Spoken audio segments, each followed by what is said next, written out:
Hi, my name is Alex and this is layout update number 9.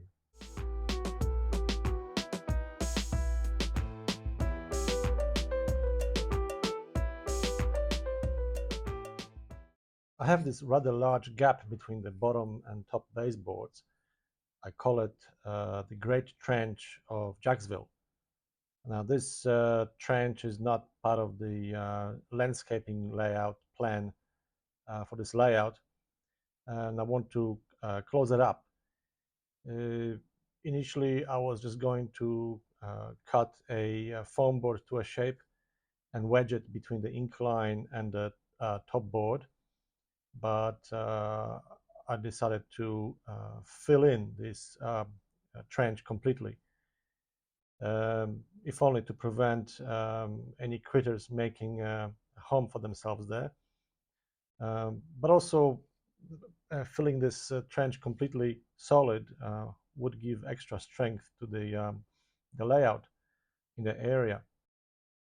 I will use some scrap foam to fill this trench, and here's the pile I've got to work with. Instead of getting rid of it, I was happy to find an alternate use for it. So I've got all the foam fragments in the trench. It was a bit of a 3D puzzle, but it was fun to do. There was not enough foam to fill the whole thing. So to finish it off, I will top it up with this expandable foam filler. I am not filling the area underneath the future trestle bridge because I do not know yet exactly how I will resolve this area. I put down some masking tape over the truck to protect it from the expanding foam, and it was good to go.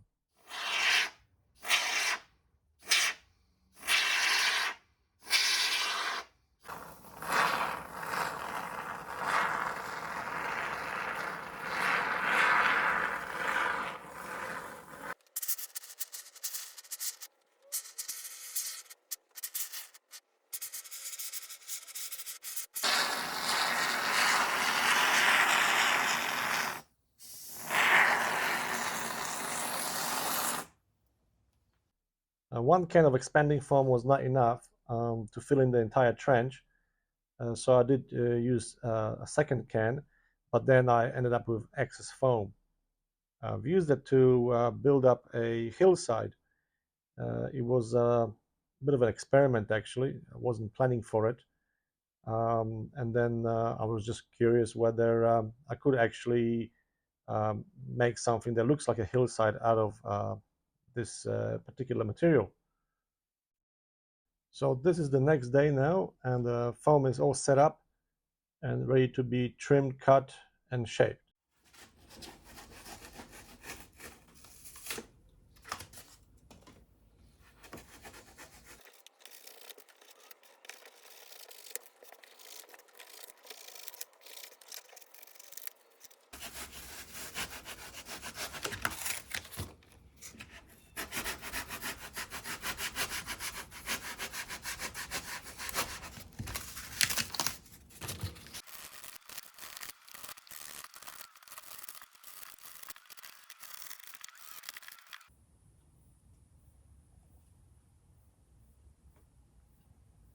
Normally, I wouldn't be using this expanding foam stuff to make hillsides with.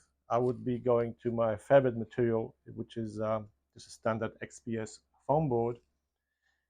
But since I have done that already, now I'm interested to see if I can carve some rocky surface into it.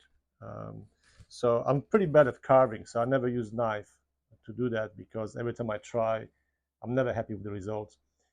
So I just use a little hammer. Not much thinking required, just bash it here and there with either end and see what happens. So I'm going to give it a try and see if I can come up with something plausible.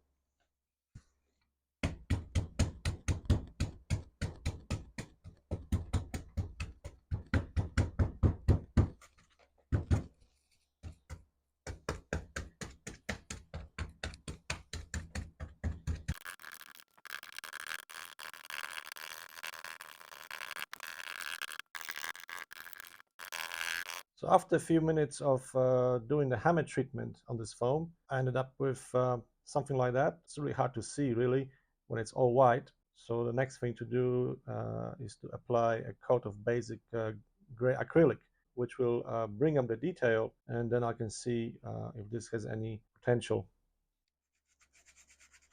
I'm not at all worried if this does not work out because I can just trim it back or rip it off altogether and simply replace it with the XPS foam. There is no pressure for this to work at all.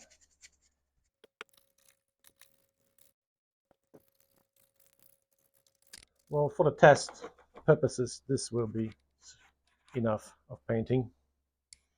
Doesn't have to be perfect. Yeah, I like where this experiment is going. I'll wait for it to dry and then take it a bit further and apply some scenery to it. But while I am in painting mode, I will paint the trench because it's just hurting my eyes.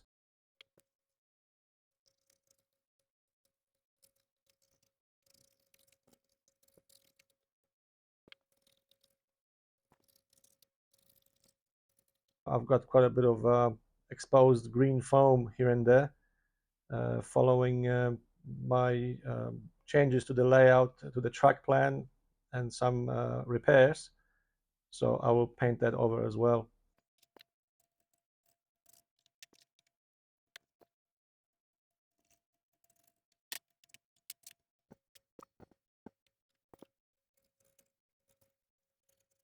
The rest of the hillside I will build using strips of regular packing foam and some XPS foam board.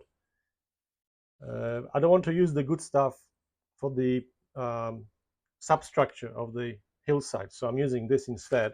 I will glue this to the back of this top board, and then one more piece like that, and then the outer part will be XPS foam, because that's what I'm going to be possibly carving into, and I don't want to carve into this stuff because it's super messy. It's also possible that if this expanding foam experiment works out, I may actually decide to continue on with it and slap a layer of that over this. But I'll start with this substructure and see how that goes. Before I continue building this part of the hillside, I'll wait for the expanding foam section to dry completely, and then I'll put down some very basic scenery, just so I can see if it's worth spending any more time working on it. So I finished with my experiment, and I think it doesn't look too bad. Obviously, it needs a lot more work, but I think it has potential. So I will commit to it, and I will do some more work on it. It needs a bit more hammer treatment, and then needs to be recolored with a much lighter base color. Yeah, so maybe using expanding foam isn't such a bad idea. I'll get back to you. So this is the next day, and I have arrived at what I think is the final product. It took some time because I've built up the scenery layer by layer, so I had to wait for things to dry at least a bit before I could continue on. I do like what I see. It's, to me, it's pleasing to my eye, and that's how I measure success. If it's pleasing to my eye, that means it's all good and I'm happy with it. So I'm calling it a successful project. And so what started out as an accidental experiment with expanding foam turned into a fun landscaping project, and I am quite pleased with the end result. It turned out better than I expected, and I will continue using the expanding foam to build the rest of the hillside. So thanks for watching. If you enjoyed the video, consider liking and subscribing, and I'll see you next time. Bye bye.